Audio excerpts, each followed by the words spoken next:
With the 11th episode of Girls Band Cry, the long-promised festival is finally upon us. It was literally the first thing they talked about after all five decided to play together, but oh man, did they have a lot of figuring out to do between choosing this goal and seeing it realized. The episodes between then and now have been far less about the band's music than about its members, their hang-ups, regrets, fears, and how all of it conflicts with them acting like the cohesive unit necessary to make this critical performance count. For us who have been along for this dramatic ride, there's something of a celebratory air, not just for the big show, but for the sense of progression and healthy improvement in the girls as so many good things seem to draw together. The episode itself has something of a festival spirit to it, and since we get a bonus 90-second Diamond Dust bit along with an actual 3-minute full song from Toganashi Togiari, it's basically the festival equivalent of an episode in a more literal sense. The mood is set nicely by opening with the ending, the crowd going wild after the performance while Nina thoughtfully takes it in. Audience enthusiasm at the beginning and end gives that moment extra emphasis, like it was itself stretched out over the whole episode's length. An eternal moment, if you will, engraved on at least Nina's memories. It's one of many elements that make the festival feel like a culmination of nearly every thread the story has been following to this point, and some even progress within the episode. It has finale energy without being a finale, which certainly leaves me curious about what comes next, but for now, in this video, I just want to run down all the little things that add up to create that impression. It starts with the different practice space. It's cramped conditions, but they are literally closer to one another. Hey, symbolism can be direct sometimes. Reflecting that closeness, though, they banter and rib one another in a playful, friendly way, and talk constructively and honestly about what they might want to change about the song they are working on. They kind of seem like, well, a band. Then there is the upgrade in their concert billing, moving from first slot on the first day to something much later on the second. Their original position was fitting for such a newcomer of a group, but the new one reflects their surging popularity. Presumably, they could have offered that spot to some other band from the first day. Even how they learn of the change is encouraging. Before Momoko can share, our venue owner spills the beans, seemingly having sought them out for that purpose. He's even giving them a pinky salute in support. Who knows how many bands this guy has seen in his time? And here he is taking particular notice of Toganashi Togiari. They have already left a mark, it seems. Nina even nervously asks if this means things are going their way. Perhaps because of those nerves, Momoko suggests they go scope out the festival itself, and that whole scene exudes a sense of relaxation, as Nina learns some first things about how these kinds of events work. It's far less of an uncertain unknown when you can see it and hear about it, and the girls' conversation and postures and even the weather have an easygoing quality. Even learning that they'll be on a small stage while Diamond Dust is on the main one isn't discouraging. Nina finds it makes her happy to think of it as challenging them from a different stage, even if they're the only ones that see it that way. We also get a further sense of progression as Nina has to leave first, having taken on a second job, a mark of her desire to keep working to make it on her own. She's been noticeably different and upbeat since coming back from her family's home, and while the rest approve of the change, it seems to prod Subaru in particular. Subaru is one of the instances of progression within the episode itself. Nina came clean to her family thanks to the pressure of others and had a great outcome. That is both galling and encouraging to Subaru, and another email from her grandma provides her opportunity. This is almost certainly what she was doing when she said she was going to check out the other bands, meeting with Tendo Awa to explain that she doesn't want to act. She wants to be in this band. Happening off-screen like this preserves that festival atmosphere, as we only get to see her reassuring reaction to revealing the truth. In so doing, she is fulfilling what Nina suggested back at the end of episode 4. Subaru knew she would have to tell her grandma one day, and asked when that should be. Nina's answer was when she found something else she wanted to do, replacing one dream with another. Confessing her double life now, then, is Subaru confirming that this is the thing she wants to do. And I think this is less about resolving her ongoing dissatisfaction with deception and acting school, and more about specifically dedicating herself to the band, this band. Remember that Subaru has been, or at least has acted, rather laissez-faire about what she wants. She originally asked if she should drop out when she thought Nina had a problem with her. She quit at first when her grandma visited and she panicked. She told Nina that she really liked banging on drums in their performance, which is a pretty tepid way to say that she likes being a part of all this. And when telling Momoko about how the band feels about going pro, her own response was simply that she would do whatever. I imagine this is at least partially Subaru's normal tendency to obscure what she wants or who she is to whatever advantage she imagines, but it seems now like she has made a change. She's found something else she wants to do and can admit it, and thus it is time to tell the truth to her grandma. I think this is confirmed nicely in the scene after she presumably came clean when she is talking to Nina. Right after admitting that she texted her grandma to say she wanted to do something other than act, she says they should keep the band going, no matter how this particular day turns out. Momoko is actually eavesdropping on them, and I imagine it reminding her of a similar promise she once made.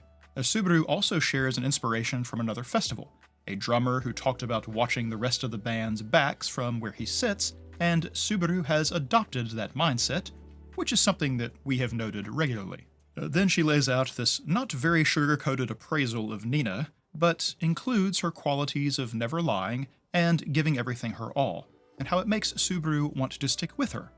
Nina is one of the people whose backs she wants to watch. This is all very forthright dialogue from Subaru, and she puts her money where her mouth is during the band introductions later on, giving her real name rather than the stage name Playa. Note that the ever-smooth Rupa started to introduce her, and then let her decide what name would be shared. This feels celebratory, another mark of progress building up our impression of this festival as one long victory for the girls.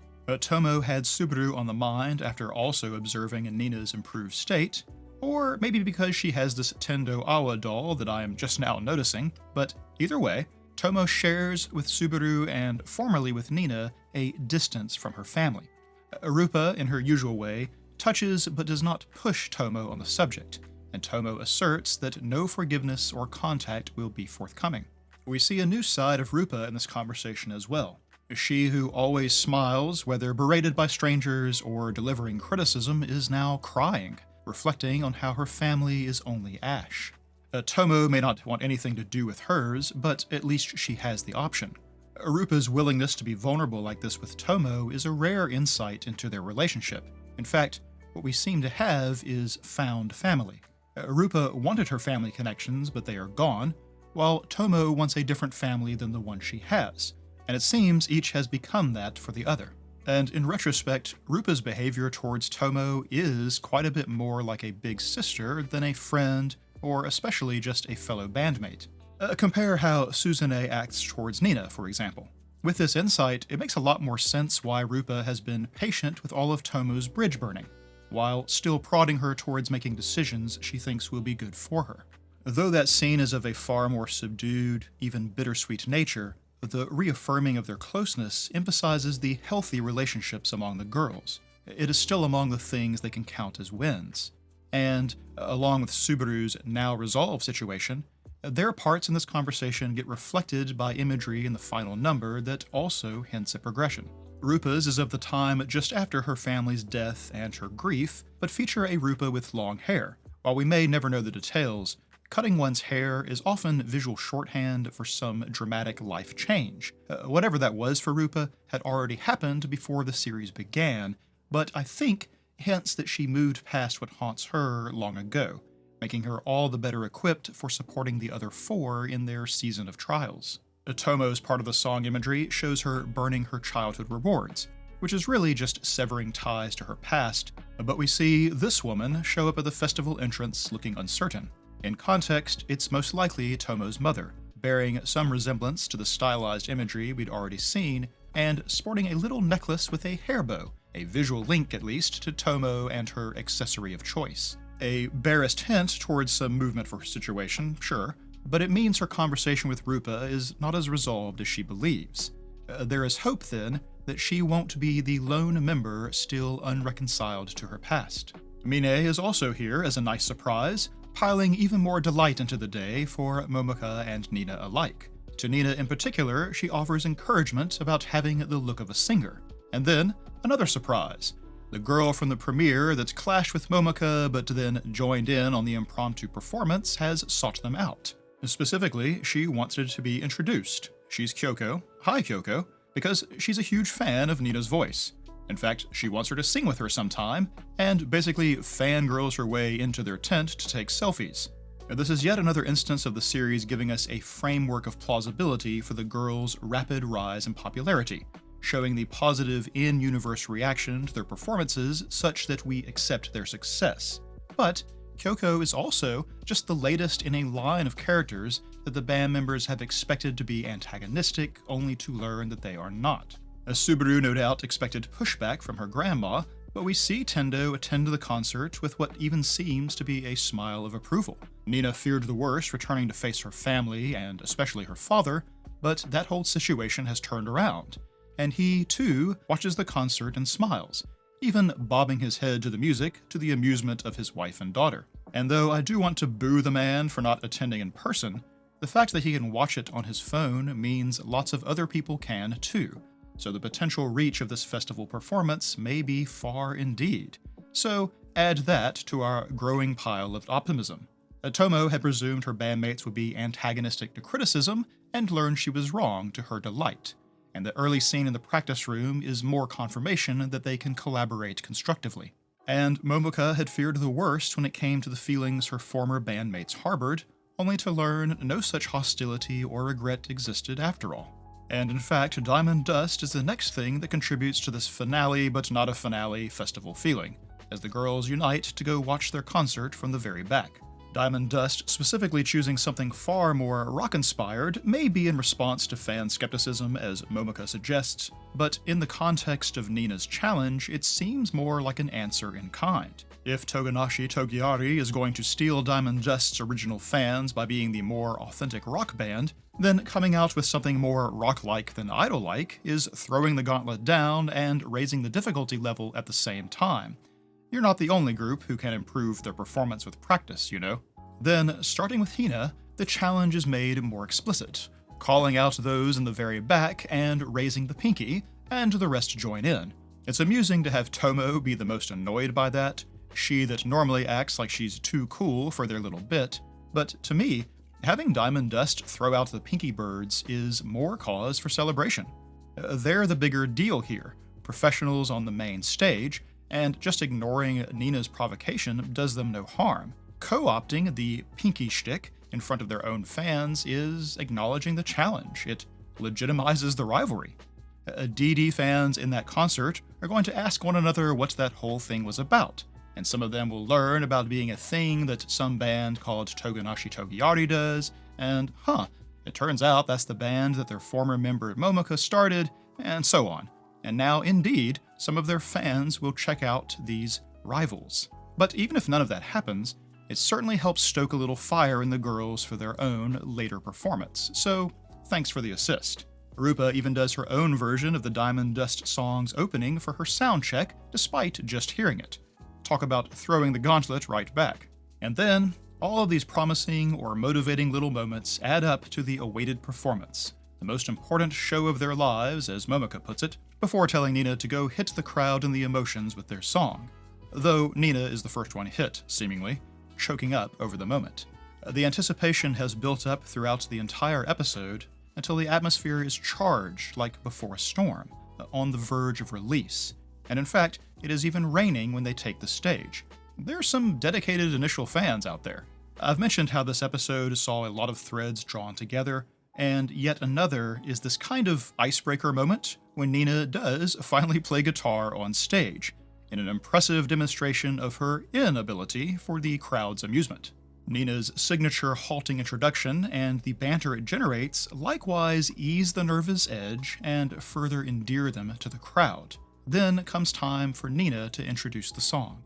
One of the patterns that really works for these performances is the difference between Nina's crowd work and demeanor when just talking into the mic, and her energy and presence when she is singing into the mic. Ever since that moment back in episode 3, when she first takes the mic off its stand and begins moving around the stage, she has increasingly embraced her role as the band's frontman, and the unself-conscious enthusiasm she has for it not only well explains why she so loves doing this, It's the tangible proof of all the rhetoric around the stage being the place one can speak freely and be one's true self. It also kind of nicely sets up this expectation of Nina as an uncertain vocalist before the song begins, which she then greatly exceeds with the actual performance. This time she has as well chosen quite the outfit to suit her role, expanding her ensemble to include earrings and colored hair, and sleeves that would be impractical for someone on an instrument, but are eye-catching when wielded by a stage-roving vocalist. Her song intro, too, feels like an evolution,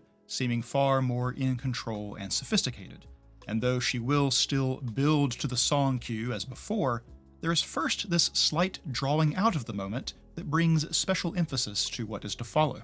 Arguably, all of Nina's story since we first met her on the train has built to this, performing her own words in her own band alongside Momika and newfound friends in defiance of everything that drove her to the city in the first place, with the ambitious, happier person she has become the actual outcome of that defiant leap. And the anime production itself decides to match the seriousness of the moment, delivering its most impressive concert sequence yet, as we get to see what kind of song has been wrung from the crucible of the preceding 10 episodes. Now, I am not going to do line-level analysis on this song, as I fear it would be folly. Song lyrics are like poetry or literary prose, often densely packed with meaning and subtext and ambiguities that translation is unlikely to fully capture without a host of supporting notes. We can nevertheless pick up its broad ideas and mood, I think. The title we already knew from Nina's notes, Emptiness and Catharsis. I had wondered before how much of Nina's confessional talk with Suzune might make an appearance in her lyrics, and at the very least, the title suits. Emptiness ends up being defined for each of the girls through imagery, and for Nina, it's unsurprisingly the time during her bullying when she felt utterly alone and was thinking of giving up on life. Catharsis, then, is the release of negative or repressed emotions by expressing them, and so gaining relief from the pain or turmoil they cause. It especially has the connotation of renewal. Nina confessing how she felt during that time to her sister is that process of catharsis, and as such is the answer to the emptiness. Thus, for the song, emptiness is the problem, and expressing the emotions it creates is the solution, the cathartic release that brings renewal. The title overlays within the more imaginative part of the performance spell this process out directly. We get the anger of being alone, the loss of happiness, and the sorrow of lying. These would be the emptiness, and they're followed by shove all of it, into the song, and that's the catharsis. And of real note here is that all 5 members are included in the imagery, as opposed to past creative flourishes which I think were solely from Nina's point of view. It even shows all 5 in turn screaming at the into the song part. Thus, it is not just about Nina putting her real feelings into her singing, or the broader idea of the stage as a place they can be free to express themselves. Instead, that act of pouring all their negative or repressed emotions into their performance is held up as the solution to the sense of emptiness they have each had cause to feel. Playing as a band isn't just a pastime or a profession, it's cleansing, it's therapeutic, it's a lifeline. You might argue that Nina's song is about the story in Girls Band Cry itself, how each girl's pursuit of being on stage as they understand it has allowed them to face their personal emptiness. And here I want to bring up another meaning of catharsis, as a term used in dramatic theory to describe the audience's reaction to a story. Those who watch or read a fictional tale that evokes strong or negative emotions are also said to go through catharsis. They get to experience these emotions and their release, but within the much safer confines of a made-up narrative, rather than engaging directly with their own inner thoughts or feelings. It is one of the purported appeals of storytelling. We enjoy the heightened emotional state that we reach during things like the Momika-Nina clashes, or the confessional to Suzune, and the accompanying release when they resolve. This entire festival celebratory episode is an example as well, letting us also feel a swell of victory and resolution during a song whose very title bears the catharsis label. How is that for some metafiction? But I will say too that the lyrics in the song are overwhelmingly full of frustration, discouragement, and tumultuous thoughts. so we are certainly still meeting that catharsis definition of expressing negative emotions. And even though there are a few lines that are less desperate, such as Nina kicking off the pain of having nowhere to go, or the bit about pulverizing muddy transparency into powder to make it pretty, both of which are punctuated with Nina miming the action she's singing about, by the way. Even though those notions are in there, by the end, the song is still talking about ideals being old fantasies, about being scared to even try to resist. This is not a single instance of emptiness, exercised with a single catharsis, but a process that repeats, that is ongoing. They must return to the stage, write more songs, put everything into them again and again to hold the emptiness at bay, and, seemingly, to the crowd's lasting delight. Now, I have again been able to say most everything I wanted within the main part of the video, and am foregoing the 5-part breakdown at the end. But there's one more thing that didn't quite fit this festival faux finale air, so I will mention it here. A third or so into the episode, there is this odd sequence of disembodied dialogue from each of the girls, in which they seem to be responding to someone's question about why they sing or perform. Tomo merely repeats the question to get us started. Rupa answers that it lets her connect to someone else. Subaru answers that it's where she can be honest, and Momika seems to agree. It's where she can forget everything and just be free. It has the feel of a group interview from some point in the future, though the imagery doesn't match that at all. And although that's curious in its own right, at least those answers all track with what we know about each of those girls. Then, Nina gives her answer, and it is considerably subdued, her voice very small, and accompanying imagery of her coming home to her dark and empty apartment, dropping her bag defeatedly while the music itself fades out. She says, "For me, it's because I want to feel like I'm not wrong." Now, this is no surprise. She's been talking about not being wrong since we first met her, but her depressive delivery, in contrast to the other answers, makes Nina's seem out of place, or something that is actually a troubling answer to give. In isolation, it's only an oddity, but the very last part of the episode after the performance has Nina say, "Momika-san, I wasn't wrong, was I?" It's a question, and her earlier interview-esque answer has her say that she wants to feel like she's not wrong. It seems to me, Nina is not actually very sure about whether she was wrong or not, for whatever it is she's worried she might have been wrong about. So, to add to this, there's the moment Nina sees Hina in the concert, and we get another tension line eruption and a flashback. A flashback in which the two are still friendly, and Hina is telling her she was in the wrong, warning her that continuing will see her hurt. This sounds like it's referencing a specific event, and we know that Nina is hurt later and this friendship is soured. So, what exactly is Hina referring to, and is it the thing Nina is so stuck on all this time? Knowing Nina's black and white view of dishonesty, her morality monster tendency, as Subaru calls it, I can just see her sticking her nose into something that offended her sense of right and wrong, and then stubbornly digging in, to her own sorrow. I feel like we are being prepped to finally learn what really kicked off Nina's dark period, and possibly we will not be siding with Nina after all. She needed to tell herself she wasn't wrong for whatever reason, but maybe part of what torments her is a suspicion that she really was. It's an interesting thing to emphasize at this late stage, so I just wanted to bring it up before I move on to the next episode. And with that, I will see you next week.